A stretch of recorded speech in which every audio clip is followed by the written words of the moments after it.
2026년 2월 11일 수요일 수요 기도회에 참여하신 모든 주의 지체들을 축복합니다.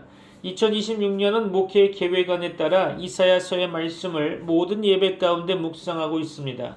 한 구절 한 구절 자세히 살펴보면서 하나님의 말씀에 귀 기울이는 가운데 하나님의 말씀대로 살기 위한 몸부림이 우리 여러분의 삶 가운데 나타나기를 소망합니다. 오늘 본문의 말씀 이사야서 5장 18절로 23절의 말씀 가운데 화 있을진저라는 주제로 하나님의 말씀을 선포하고자 합니다. 오늘 말씀을 증거하는 가운데 하나님의 사랑과 은혜가 충만하여지고 하나님의 말씀이 깨달아지시기를 주 예수 그리스도의 이름으로 축원합니다. 오늘 본문의 말씀 제가 받들어 봉독하겠습니다. 이사야서 5장 18절로 23절입니다. 거짓으로 끈을 삼아 죄악을 끌며 수레줄로 함같이 죄악을 끄는 자는 화 있을진저 그들이 이르기를 그는 자기의 일을 속속이 이루어 우리에게 보게 할 것이며 이스라엘의 거룩한 이는 자기의 계획을 속히 이루어 우리가 알게 할 것이라는도다. 악을 선하다 하며 선을 악하다 하며 흑암으로 광명을 삼으며 광명으로 흑암을 삼으며 쓴 것으로 단 것을 삼으며 단 것으로 쓴 것을 삼는 자들은 화 있을진저 스스로 지혜롭다 하며 스스로 명철하다는 자들은 화 있을진저 포도주를 마시기에 용감하며 독주를 잘 빚는 자들은 화 있을진저 그들은 뇌물로 말미암아 악인을 의롭다 하고 의인에게서 그 공의를 빼앗는도다. 아멘. 오늘 우리가 함께 나눌 말씀의 제목은 화 있을진저라고 정했습니다. 이 표현은 성경에서 가장 무거운 말 중 하나입니다. 화 있다라고 하는 말은 단순한 저주가 아니라 하나님의 애통과 경고가 동시에 담긴 선언이죠. 돌이키지 않으면 반드시 무너진다는, 그러나 아직은 돌아올 수 있다는 마지막 외침입니다. 이사야서는 바로 이 하나님의 마음을 가장 선명하게 보여주는 예언서죠. 이사야는 심판을 말하지만 분노로 외치지 않습니다. 눈물로 외치고 있죠. 죄를 고발하지만 목적은 정죄가 아니라 회복입니다. 그래서 이사야서에는 늘 두 가지가 함께 따라오고 있죠. 화 있을진저 그리고 그러나 여호와께로 돌아오라 라는 초청입니다. 이사야 5장은 이사야서 전체의 축소판과 같습니다. 앞부분에서는 하나님께서 이스라엘을 극진히 가꾸신 포도원으로 비유하셨죠. 좋은 씨를 심고 돌을 제하며 망대를 세우고 술틀까지 팠지만 기대했던 것은 좋은 포도였는데 결과는 들포도였다는 거죠. 하나님은 묻습니다. 내가 내 포도원을 위하여 할 것이 무엇이 더 있었느냐? 그렇죠. 그리고 그 뒤에 등장하는 말씀이 바로 오늘 본문의 말씀입니다. 하나님은 6번이나 반복해서 말씀하고 계시죠. 화 있을진저. 그렇습니다. 이것은 우상 숭배자들에게만 하신 말씀이 아니죠. 하나님을 안다고 말하는 사람들, 성전 안에 있었던 사람들, 종교 생활을 하고 있던 사람들 향한 말씀입니다. 오늘 우리의 모습은 어떻습니까? 우리는 여전히 예배를 드리고 있죠. 말씀을 듣고 기도도 합니다. 그러나 동시에 죄를 죄로 여기지 않고 타협을 지혜라 부르면서 하나님의 기준보다 세상의 기준을 더 현실적이라 말하고 있지 않습니까? 이사야서 5장 18절 말씀은 이렇게 말씀하고 있습니다. 죄악을 줄로 끌며 죄를 수레줄로 끄는 자들은 화 있을진저. 그렇죠. 죄를 짓는 것을 넘어 죄를 끌고 다니며 죄와 함께 사는 것이 익숙해진 신앙의 모습을 보고 있는 것입니다. 20절에서는 더 충격적인 말을 하고 있죠. 악을 선하다 하며 선을 악하다 하며 어둠을 빛이라 하며 빛을 어둠이라 하는 자들. 그렇죠. 이것이 바로 하나님의 가장 큰 탄식입니다. 세상이 어두운 것보다 더 무서운 것은 기준이 뒤집힌 신앙이라는 거죠. 오늘 우리는 이 말씀 앞에서 질문해야 합니다. 나는 지금 하나님의 기준으로 살고 있는가? 아니면 신앙의 이름으로 내 삶을 합리화하고 있는가? 그렇죠. 오늘 본문은 우리를 정죄하기 위해 주신 말씀이 아닙니다. 깨우기 위한 말씀인 거죠. 하나님은 지금도 말씀하고 계십니다. 화 있을진저. 그러나 그 말씀 뒤에는 돌아오라 하고 하는 하나님의 마음이 담겨 있습니다. 오늘 이 말씀을 통해 우리의 기준이 다시 하나님의 말씀 위에 세워지고 뒤집힌 가치가 회복되며 포도원 주인의 마음을 아프게 하지 않는 참된 열매 맺는 신앙으로 나아가게 되기를 소망합니다. 사랑하는 성도 여러분, 오늘 우리가 함께 묵상할 말씀 이사야서 5장 18절로 23절 말씀은 어느 날 갑자기 뚝 떨어진 말씀이 아닙니다. 이사야서 1장부터 5장 17절까지 이어져 내려온 하나님의 긴 호소와 인내의 절정 속에서 주어진 말씀인 거죠. 이사야서는 처음부터 매우 강렬하게 시작되고 있습니다. 1장에서 하나님은 하늘과 땅을 증인으로 부르시면서 탄식하고 계시죠. 내가 자식을 양육하였거늘 그들이 나를 거역하였다. 그렇죠. 문제는 예배를 안 드린 것이 아니었습니다. 제사를 멈춘 것도 아니었죠. 오히려 하나님은 말씀하고 계십니다. 너희의 무수한 재물이 내게 무엇이 유익하냐. 그렇죠.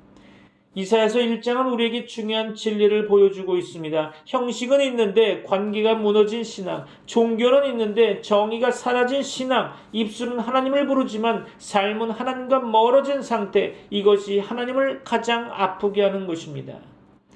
그러나 하나님은 곧바로 심판으로 나아가지 않으셨죠. 2장과 3장 말씀 가운데 하나님은 대조의 그림을 보여주고 계십니다. 한쪽에는 하나님이 통치하시는 시온의 영광이 있고 다른 한쪽에는 교만해진 인간 사회의 몰락이 있었습니다. 높아진 것은 낮아지고 사람이 의지하던 것은 무너질 것입니다. 왜냐하면 하나님은 사람이 아닌 여호와만 높임을 받으셔야 하는 분이기 때문입니다. 3장에서는 그 결과가 더 구체적으로 나타나고 있죠. 지도자는 무너지고 질서는 깨지며 사회는 책임질 사람이 없는 혼란에 빠지고 있습니다. 하나님을 떠난 신앙은 결국 개인의 문제로 끝나지 않고 가정과 사회 전체를 병들게 한다는 거죠. 그럼에도 불구하고 하나님은 아직 포기하지 않으셨습니다. 4장에서는 놀라운 약속이 나오고 있죠. 심판 이후에 남은 자들, 시온에 기록된 자들 위에 여호와의 영광이 구름과 불기둥으로 덮일 것이라고 말씀하고 계십니다. 하나님은 언제나 심판보다 회복을 먼저 꿈꾸시는 분이십니다. 그리고 5장의 초반, 하나님은 가장 애절한 비유로 말씀하시죠. 포도원의 노래입니다. 하나님은 포도원을 사랑하는 농부처럼 최선을 다해 이스라엘을 가꾸셨습니다. 옥토를 만들고 돌을 제거하며 좋은 포도나무를 심으셨죠. 그러나 기대했던 열매는 없고 돌아온 것은 들포도뿐이었다는 것입니다. 5장 7절 말씀은 이 모든 내용을 한 문장으로 요약하고 있죠. 하나님은 정의를 바라셨으나 포악이 있었고 공의를 바라셨으나 부르짖음이 있었다고 말씀하고 계십니다. 사랑하는 성도 여러분, 이 지점에서 우리는 오늘 본문을 맞이하게 됩니다. 하나님께서 오래 참으셨고 수없이 말씀하셨으며 돌아오기를 기다리셨지만 끝내 변화가 없을 때 하나님은 마침내 말씀하고 계십니다. 화 있을진저. 그렇죠. 이 말은 폭발적인 분노가 아닙니다. 참다 나온 하나님의 마지막 경고인 거죠. 이사야서 5장 18절로 23절 말씀은 우연히 선택된 죄 목록이 아니라 1장부터 5장까지 쌓여온 이스라엘의 신앙 붕괴를 하나씩 드러내는 말씀입니다. 오늘 이 말씀 앞에서 우리는 묻지 않을 수 없습니다. 나는 하나님이 기뻐하시는 열매를 맺고 있는가? 아니면 여전히 신앙의 모양만 유지한 채 하나님의 기대를 외면하고 있는가? 그렇죠. 이제 본문 말씀을 통해서 하나님께서 왜 누구에게 어떤 삶을 향해 화 있을진저라고 말씀하시는지 함께 깊이 살펴보도록 하겠습니다. 사랑하는 성도 여러분, 이제 본문 말씀으로 들어갑니다. 하나님은 오늘 말씀에서 6번이나 반복해서 말씀하고 계십니다. 화 있을진저. 그렇죠. 이 말씀은 단순한 저주가 아니라 하나님의 기준을 끝까지 거부하는 삶에 대한 도덕적, 영적 파산 선언입니다. 오늘 본문은 3가지 모습으로 나타난 무너진 신앙의 단계를 보여주고 있죠. 첫 번째 화로 죄를 끌고 다니는 신앙을 보여주고 있습니다. 오늘 본문의 말씀 18절로 19절 말씀입니다. 이해를 돕기 위해 세번역 성경으로 보도록 하겠습니다. 거짓으로 끈을 만들어 악을 잡아당기며 수레에 줄을 당기듯이 죄를 끌어당기는 자들에게 재앙이 닥친다. 기껏 한다는 말이 하나님더러 서두르시라고 하여라. 그분이 하고자 하시는 일을 빨리 하시라고 하여라. 그래야 우리가 볼 게 아니냐. 계획을 빨리 이루시라고 하여라. 이스라엘에 거룩하신 분께서 세우신 계획이 빨리 이루어져야 우리가 그것을 알 게 아니냐 하는구나. 그렇습니다. 여러분이 가지고 있는 성경 본문의 말씀 18절 말씀을 보면 이렇게 말씀하고 있죠. 거짓으로 끈을 삼아 죄악을 끌며 수랫줄로 함같이 죄악을 끄는 자는 화 있을진저. 그렇습니다. 여기서 중요한 표현은 끌며라는 단어입니다. 이들은 실수로 죄를 짓는 사람들이 아닙니다. 죄를 의도적으로 생활의 일부로 마치 짐수레에 싣고 다니듯 끌고 다니는 사람들이라는 것입니다. 더 심각한 것은 19절 말씀이죠. 그들이 이르기를 그는 자기의 일을 속속히 이루어 우리에게 보게 할 것이며 이스라엘의 거룩한 이는 자기의 계획을 속히 이루어 우리가 알게 할 것이라는도다. 그렇습니다. 이들은 하나님의 경고를 두려워하지 않습니다. 오히려 비웃고 있죠. 하나님이 심판하신다며? 그럼 어디 한번 빨리 해보라고 해! 라는 거죠. 이것이 죄의 무서운 진행 과정입니다. 처음에는 죄를 숨기죠. 그 다음에는 죄를 합리화하고 마침내는 죄로 말미암아 심판주 되시는 하나님을 조롱하고 있는 거죠. 사랑하는 성도 여러분, 오늘 우리의 모습은 어떻습니까? 회개해야 할 죄를 끌어안고 살면서도 이 정도는 괜찮다고 말하고 있지 않습니까? 하나님의 말씀을 현실성이 없다고, 너무 극단적이다라고 속으로 밀어내고 있지는 않습니까? 하나님은 말씀하고 계십니다. 죄와 친해진 신앙은 반드시 영적 감각을 마비시킨다는 것입니다. 두 번째 화로, 기준이 뒤집힌 신앙을 보여주고 있죠. 오늘 본문의 말씀 20절입니다. 이해를 돕기 위해 세번역 성경으로 봉독하겠습니다. 악한 것을 선하다고 하고 선한 것을 악하다고 하는 자들, 어둠을 빛이라고 하고 빛을 어둠이라고 하며 쓴 것을 달다고 하고 단 것을 쓰다고 하는 자들에게 재앙이 닥친다. 그렇습니다. 20절 말씀은 오늘 본문 중에서도 가장 충격적인 말씀이죠. 여러분이 가지고 있는 성경을 보면 악을 선하다 하며 선을 악하다 하며 흑암으로 광명을 삼으며 광명으로 흑암을 삼으며 쓴 것으로 단 것을 삼으며 단 것으로 쓴 것을 삼는 자들은 화 있을진저. 그렇습니다. 여기에는 회개하라는 말조차 없습니다. 왜냐하면 이미 기준 자체가 무너졌기 때문이죠. 이들은 선과 악을 헷갈리는 사람들이 아닙니다. 의도적으로 바꾸고 있다는 거죠. 하나님의 기준을 내려놓고 자기 편의에 맞게 이름을 다시 붙이고 있습니다. 오늘날 이 모습은 너무 익숙할 것입니다. 정직하면 손해보는 사람이 되고 타협하면 현명한 사람이 된다는 거죠. 말씀대로 살면 융통성 없는 사람이 되고 세상과 섞이면 현실적인 신앙이라고 부릅니다. 그렇습니까? 이것이 바로 이사야가 말한 상태라는 것이죠. 어둠을 빛이라 부르는 신앙, 쓴 것을 달다라고 말하는 신앙. 그렇습니다. 사랑하는 성도 여러분, 하나님은 우리에게 얼마나 잘 사느냐를 묻고 계시지 않습니다. 무엇을 기준으로 사느냐를 묻고 있는 거죠. 기준이 무너지면 신앙은 더 이상 신앙이 아니라 종교적 자기 합리화뿐 아닙니다. 그렇죠. 종교적 자기 합리화라는 것입니다. 세 번째 화로, 교만과 불의로 완성된 신앙을 보여주고 있죠. 오늘 본문의 말씀 21절로 23절의 말씀을 여러분의 이해를 돕기 위해서 세번역 성경으로 봉독하겠습니다. 스스로 지혜롭다 하며 스스로 슬기롭다는 그들에게 재앙이 닥친다. 포도주쯤은 말로 마시고 온갖 독한 술을 섞어 마시고도 끄떡도 하지 않는 자들에게 재앙이 닥친다. 그들은 뇌물을 받고 악인을 의롭다고 하며 의인의 정당한 권리를 빼앗는구나. 그렇습니다. 오늘 본문의 말씀 21절에서 하나님은 이렇게 말씀하고 계십니다. 여러분이 가지고 있는 성경 말씀을 보면 스스로 지혜롭다 하며 스스로 명철하다 하는 자들은 화 있을진저. 그렇습니다. 이들은 하나님이 필요 없다고 하는 자들이죠. 말씀보다 경험을 신뢰하고 계시보다 판단을 앞세우고 있습니다. 결국 신앙의 주인이 하나님이 아니라 자기 자신이 되어 있는 거죠. 22절로 23절 말씀 가운데 그 결과가 분명히 드러나고 있습니다. 술에는 용사지만 정의 앞에서는 침묵하고 있다는 거죠. 자기 이익을 위해서 악인을 의롭다 하고 의인의 의를 빼앗는다는 것입니다. 이것은 개인의 타락이 아니라 사회적 공동체적 붕괴를 말하고 있는 거죠. 하나님 없는 지혜는 결국 쾌락과 불의를 정당화하는 도구가 되는 것입니다. 사랑하는 성도 여러분, 하나님은 지식 많은 신앙인을 찾고 있지 않습니다. 하나님은 말씀 앞에서 떨 줄 아는 사람을 찾고 계십니다. 말씀을 마무리하려고 합니다. 결단의 시간이 되기를 바랍니다.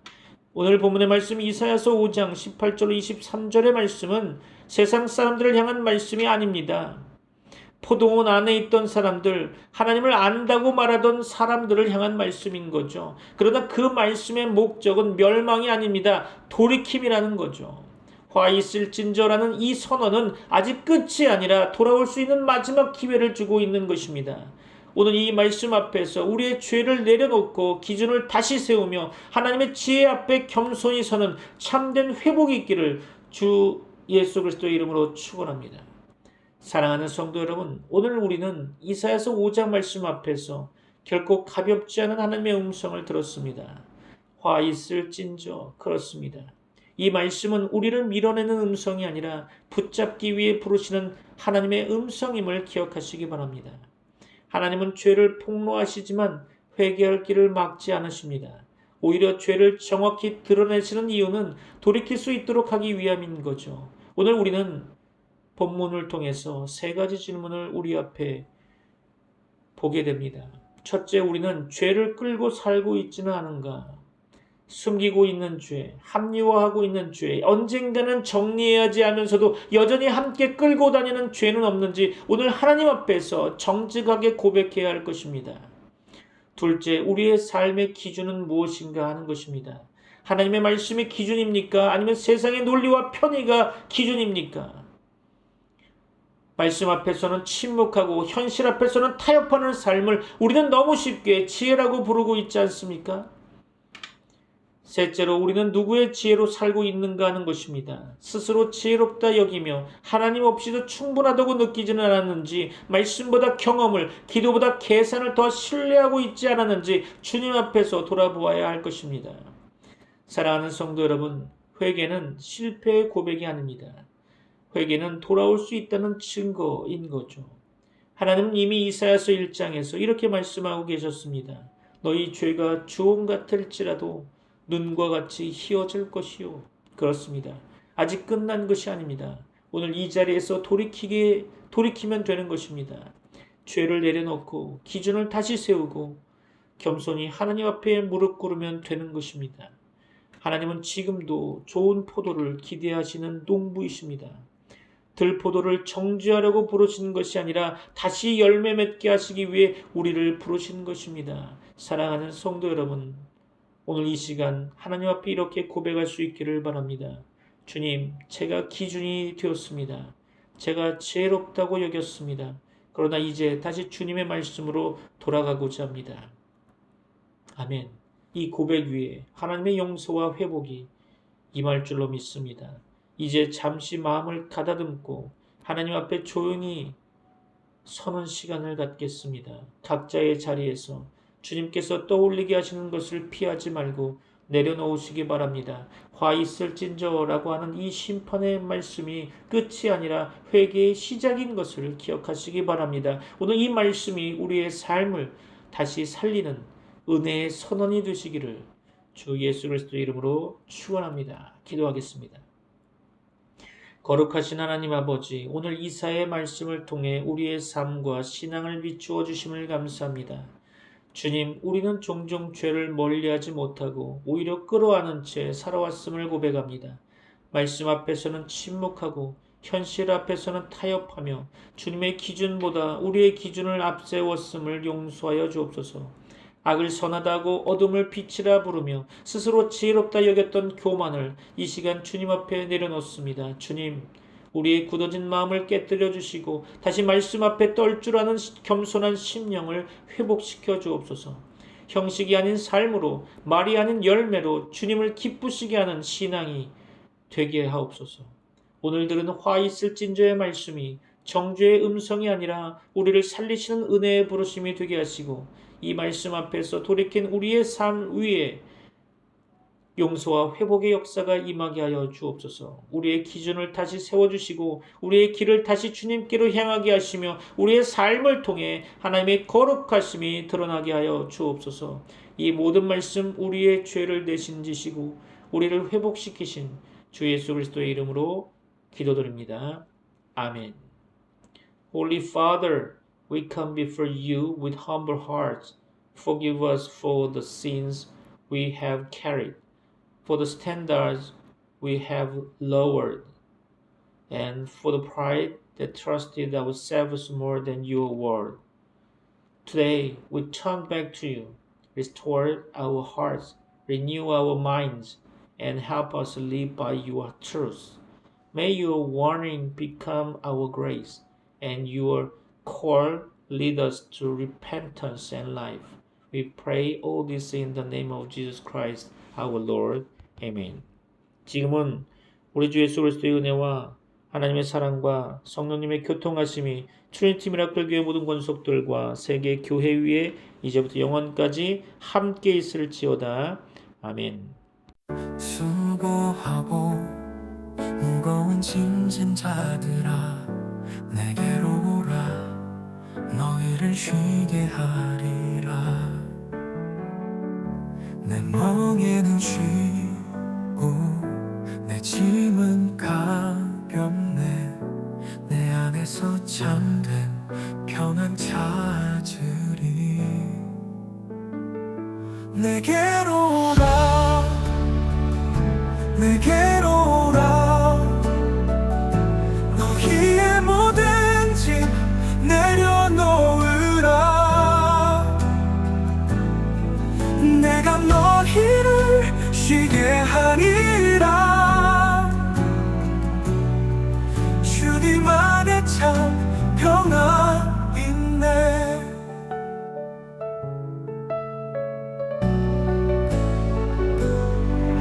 많이 온유하고 마음이 겸손하니 내 안에 배우라 너희의 영혼의 쉼 얻으리 세상의 짐 다 내려놓고 주 사랑 안에서 살아가라 내게로 오라 내게로 오라 너희의 모든 짐 내려놓으라 내가 너희를 쉬게 하리라 주님 안에 참 평안 있네 그 사랑의 손길이 너희를 감싸네 두려움 사라지고 희망이 피어나네 주님의 멍에는 쉽고 가벼우니 그분의 길로